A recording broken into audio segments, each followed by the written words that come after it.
So I'm going to teach you how to do a 45-degree incline tricep extension using free weights. So in this case, we can use either dumbbells or I can use an easy bar. With the technique for these guys, tricep extensions, all form of tricep extensions, you're going to always figure out the angle you want your arm relative to your torso, and you're going to fixate that angle. You're never going to let your elbow move down or up. Your elbow's going to stay in one spot, and your hinge, your pivot point is from the elbow.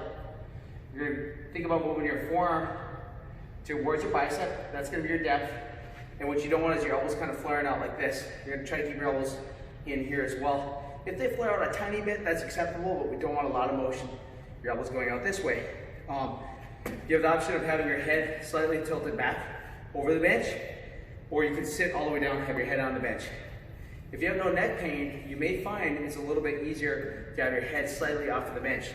And the reason is it's going to allow for more depth, and it also allows for a little more activation of your triceps, because your cervical spine is linked to every joint in the body.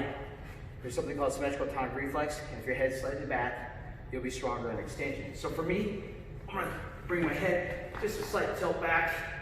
We're going to come on up, and a lot of times you might want to pop it up, and straighten up, down slow.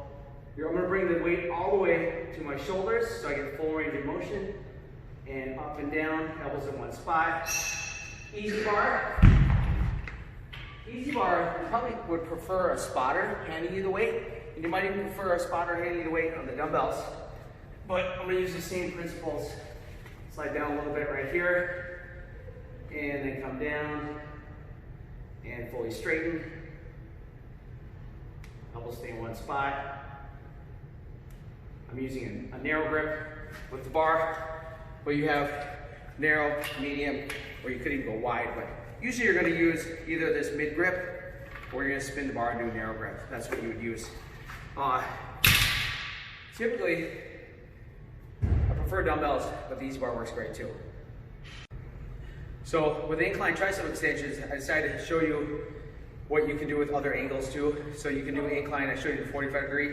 You can also do different angles like 20 degree. You can go into your 30 degree, 45 degree, 60. That's about there. So you have a lot of angles you can work with. I might be more like 60, but just realize what I was teaching you with the incline tricep, you can use a variety of angles. Usually though, 45 is going to be the max angle you use, and then you're just going to go down from there. Here's your 20 degree angle. So we're usually going to go somewhere between 20 and 45 degrees, and the same techniques apply for whether you're using a low pulley cable or whether you're using free weights. It's the same techniques.